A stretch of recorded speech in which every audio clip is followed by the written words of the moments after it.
This is Charlotte from Cyberbanity, and I thought today it might be fun while everyone is trapped inside with our non-blizzard to show you how I reupholster a small little stool like this on video instead of just with still photographs, and maybe you'll learn a little something different with the video than you do with just a regular post.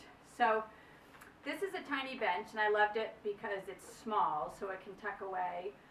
It was $15, but it was probably half off, so that's pretty good. And this should be quick and easy. It was in good shape. That's the first thing I check for when I'm buying old furniture. I don't want it to be too wobbly. And this is actually super easy because I'm hoping that it's just upholstered right here and I don't even have to take the top off. With a lot of furniture like this, you want to flip it over and you'll see that there's often screws somewhere on the bottom, and that's the way for you to unscrew the top, and then you just upholster that separately and screw it back in. But for this one, I don't see any screws, so I'm just going to go ahead and dig in. So I'll try to put some close-up photographs because you won't see it on the video, but I can tell on this one that there's a piece of gimp that's right here, and gimp is usually an easy way to hide staples. I use gimp a lot because the alternative is to sew piping, and sewing machine and piping are not my friends. That might be my next step, how to really sew piping like a boss. So this is coming off really easily, and I can see underneath that I actually don't see any staple marks, but I think there must be. This is sort of the joy of upholstery, is that a lot of times you have no idea how it's been put together, which I think is sort of fun. There aren't really any rules. I mean, the only rule is that you want it to look neat and you want it to be tight, and you probably should choose a durable fabric so that you're not doing this once a month. But I'm going to start, and this is coming off really easily, which is great. The two tools that I use the most when I'm reupholstering are these little pliers, and they have a really pointy needle nose to them so that you can grab the fabric. For a bigger piece, sometimes it's nice to have some thicker pliers so that you can grab old cruddy fabric. And then this, my friend Jen from the Chronicles of Home turned me on to this little guy. This is a little bit easier than the flat nose screwdriver that I was using before, and I don't know if you can see it, but there's a little bit of a V, a fork in there, and it just makes it easier to get into your staples. So I'm going to finish off with this gimp. You want to be prepared for dust to go flying. It always is so disgusting when you pull apart an old piece. And then I'm just going to keep pulling. I'm going to replace everything, so it doesn't matter. For upholstery, you don't have to be as careful about saving the fabric because I'm just going to lay my new fabric on top. If there's sewing or if it's a slipcover, then you want to be a little bit more careful because this old piece of fabric will be really helpful as a template. You'll want to take this and lay it onto your new fabric just to have a sense of the shape. But for this, you can see it's super easy. And I gotta be honest, I have no idea. Oh, there's some staples. There are some staples, and this is one of the fun parts of upholstery, is that you never know. I just get pieces that I like, and then when you pull it apart, sometimes you have hints that it's a really old, beautiful piece. I'm not going to say antique, but I can tell from this that this is a really nice seat, and the batting is in great shape. So honestly, guys, I don't even think I'm going to replace the batting. I think I'm just going to put the fabric right on top of this, and this will be done under an hour. I love the dark wood. I'm not going to paint it. This is a score. So here's where I'm going to use my, I don't even know what this tool is called, but I'm going to use this guy, and I'm going to get in under the nails as best I can. And usually a combination of this tool and the pliers is what works for me. I try to get out as many of the old nails as possible and the old staples. It makes it easier and cleaner when you're going back over it with your new fabric. It's just nice to have sort of a clean surface. So I'm going to keep going on this. This is usually the fussiest part of upholstery. So I cleaned it up pretty well. I left a few little ones in there because these were actually tiny little staples. And I actually did leave the batting on. It looks really clean. But if that skeeves you out, then batting is super easy, and you would just cut some and lay it on top. This seat is in great shape as well. You can see how clean it is. So I'm just going to make my life simple. I love small projects like this because I can use just remnant fabric. I don't have to go to the fabric store. And this is one of my favorite fabrics. I actually use this in our bathroom on the walls. So the first thing I'm going to do is I cut it. You want it bigger than the actual piece so that you have some room to work with. And then make sure that you like where the pattern sits. This is a pretty big pattern, so no matter how I lay it out, I'm going to have a little bit of it that's not going to make it onto the piece, but that looks pretty good. I use a pneumatic staple gun. It's new for me, and you have to have an air compressor, but it makes it really easy. For a small piece like this, just a handheld is fine. I've actually found that the handheld staplers are usually stronger than the electric ones. So if you have an electric stapler and you find that it doesn't work, I had the same experience. So maybe just go for the cheap and simple one. It doesn't matter what size staple you use, but you want to take into account what you're stapling through. So for this, I'm only stapling through the fabric, so I don't need a very deep staple. But if I happen to have a lot of batting and foam, then I'd want a deeper one. I think the ones that I'm working with now are 3/8 of an inch. I just use ones that are made for my staple gun. And I'm just going to start. There's no magic. I can tell by feeling it that my staple line is right underneath. And I'm just going to go ahead and do one staple right there to sort of anchor it. And people do this differently. I think this might be left over from my days making canvases in a studio art class.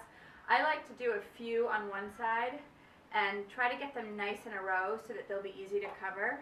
And then I'm going to turn around my piece, and I actually like to go over to the opposite side so that I can make sure that I'm pulling it tight and even. You don't want to pull it so tight because then if someone sits, they might rip the fabric, but you do want to pull it pretty tight. And then I'm going to anchor it right there, and that's right on line. And I'm going to do the same thing here. Just hold it tight. There. And then again, I don't know that there's a right or a wrong. This is how I've always done it. So now I have a few staples in each side. I like how taut it is. And then I like to go back and I like to do 2 staples on the opposite sides. And then I work my way out to the corners. I think some people prefer to work their way around. Again, I don't know if there's a rule to this. If there is, then maybe without even knowing it, I'm like a rebel rule breaker.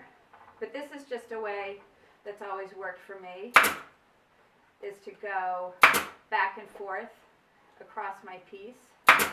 It means that I make sure that the fabric is even. And again, you just want to get a good grip. Sorry you can't see this up close. My videographer skills aren't that good. So far so good. The corners are always the trickiest part. So for me, what I do is I'm going to keep going along this line. And again, I'm going to watch my pattern to make sure that I'm pulling it the same amount all the way. If that makes any sense. And then for the corners, this is actually a pretty shallow piece, so I may not have to do any sort of folding, but people have different preferences. You can either make it so that you have 2 little folds on either side. I think some people probably get out their sewing machine. If you read my blog, then you know that I avoid a sewing machine at all costs.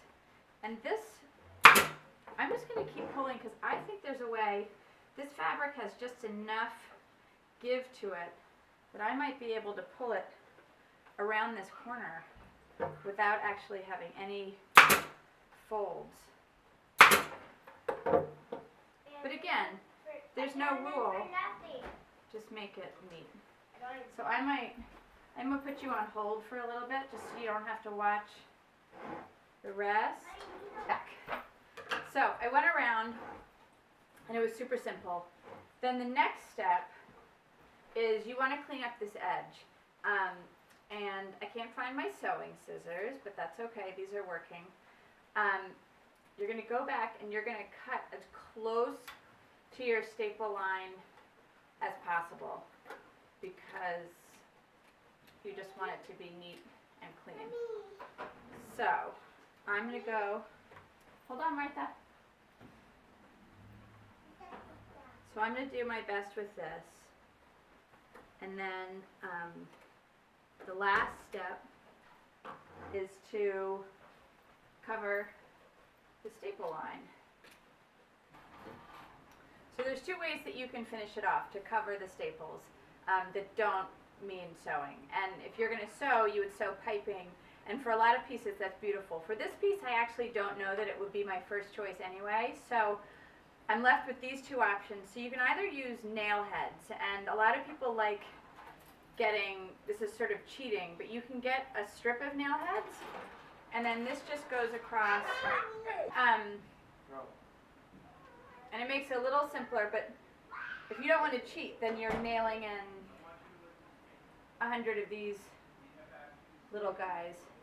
And it's beautiful. I like the strip just because then you don't have to measure so precisely. But you can definitely tell it's a strip. So that may not be for everyone. I actually think for this piece, it wouldn't be awful, but the other option is just to use gimp, the way this was to begin with.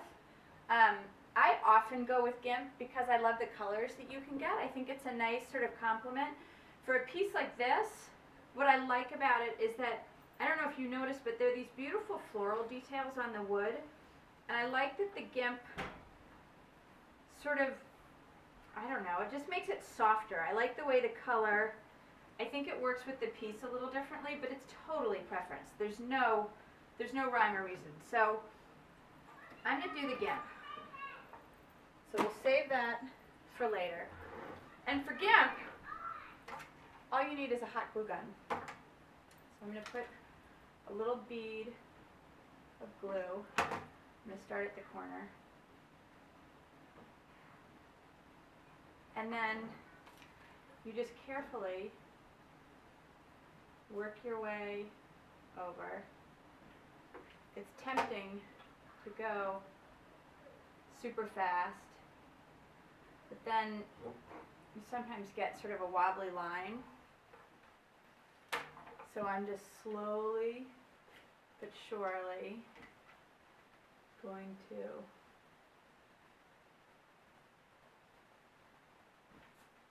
I don't know, what do I go, 3 inches at a time? And nice and easy, covers the staple, and I'll let you go have another coffee break while I finish. So, this is my Vanna White. That took, I don't know, 2 minutes to put the gimp on, and I'd say this whole piece, you guys, took maybe an hour. So something like this is actually a great place to start because it is such a transformation from the brown velvet that we started with. And you can see it looks so much nicer. I'll tuck this away, and I love it. I'm not sure where it'll even go, but that's how I upholster a bench.